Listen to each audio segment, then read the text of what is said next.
Well, thank you very much for having me. I've been involved in many industries throughout my career that include payments, pensions, and investments.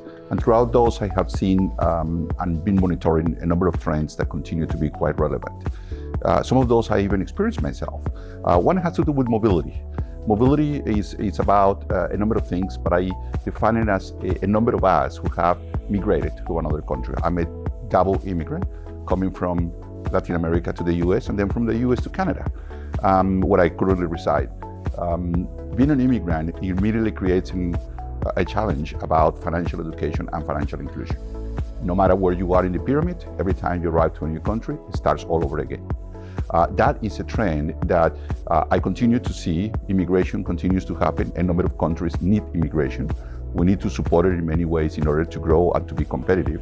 But immigration comes with a number of caveats. Do you migrate for education? Do you migrate for a better life, for a better job?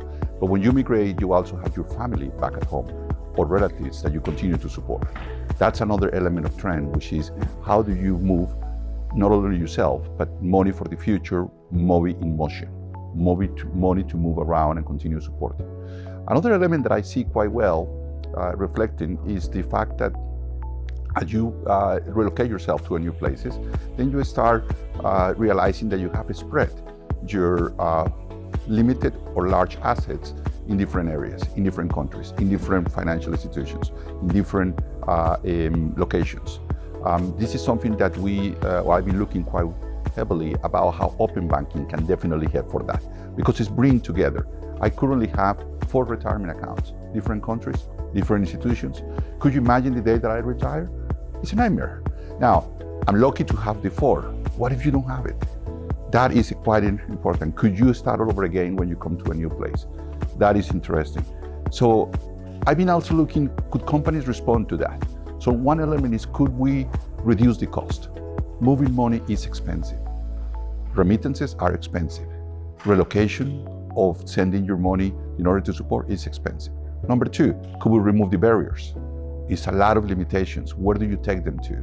How do you do it? How do you identify yourself? How do you protect from fraud, but at the same time be able to do it? And number 3, could you reduce the time? The time spent for a number of workers who happen to be in a different location where their family lives is tremendously of trying to send money to support their family.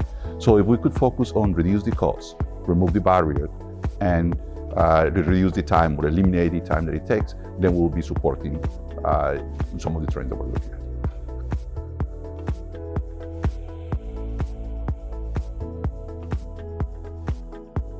So when I started my career, and as I had mentioned, in different industries, I began to develop an interest, which has later become a passion.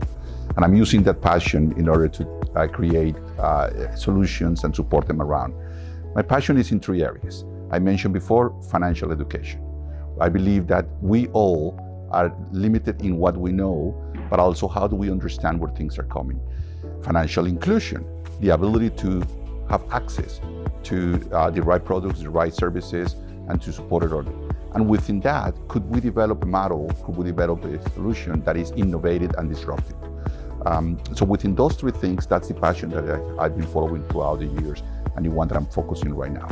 I see the industry having the opportunity to come together and look at the different things that will make a difference. Yesterday we heard from Stephanie Cohen talking about you have to build, partner, buy, and invest. Let's focus on those 4. So build a platform, build a solution that it focuses with the customer at the center, and be able to provide all the possible solutions that it have. I mentioned about barriers, cost, and time. The second one is partner. You cannot do it alone. I believe that we as financial institutions and in the fintech world need to come together and work with each other, be able to support us in many different ways. Now, buy, eventually, yes, there is an opportunity to don't develop it yourself. Somebody else have done it, and if you join forces together, it could be even better. And invest on your people. Invest on your power. That is the most important part. Everything else, the technology is an enabler. The people is what it really matters in this case, both the customer and your own people.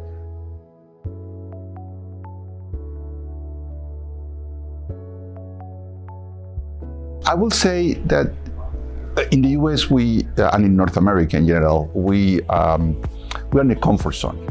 And that comfort zone has reduced the interest and, I would say, to some extent, the appetite to start embracing new models and new ways of it. We have a system that has worked. It's working, so why to change it? Why to break it? But the reality is that the customer will lead us to that.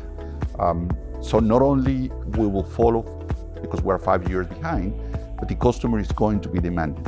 The new customer, we're going to have some sessions in this conference about that, but the customer 2030, the customer 2050, my daughter, she is not going to see the financial as an institution, but the financial as a service. And what service means, it's in many other areas. It's one where I choose what to do with, what I can compare, what I can migrate to, what I can have access as I need. When you put all those together, the US in particular will have to wake up and realize in this sense. I think the Europeans have done an excellent movement towards open banking, the UK in particular, but there is still a lot more to be done. And innovation could happen in many unusual places. We can look at Africa. I believe that Africa is going to be a very interesting example. We look at Salvador using crypto now in a very interesting incubator. Not necessarily the best, but we're going to learn from it. And that's going to drive us to eventually those pushes that will come. The US will probably not follow. The US probably will leapfrog and come into the next one. That's at least my hope.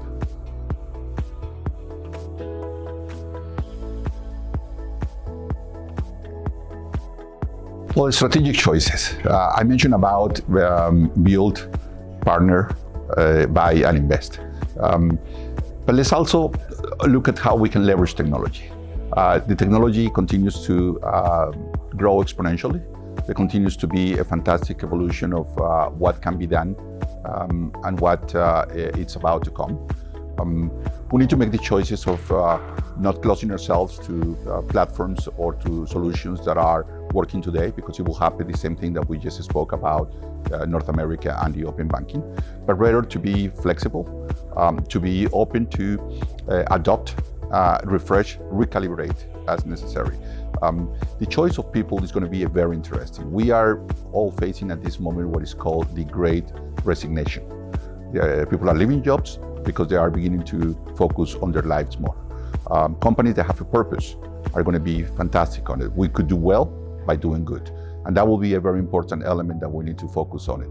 That's a choice, the choice of your people, the choice of how you offer the things, leveraging technology, and having the customer. Those are the three, customer at the center. Those are the three things that I would recommend that we're looking at my company, and that I will invite everyone to look on it as your choices that you can make today.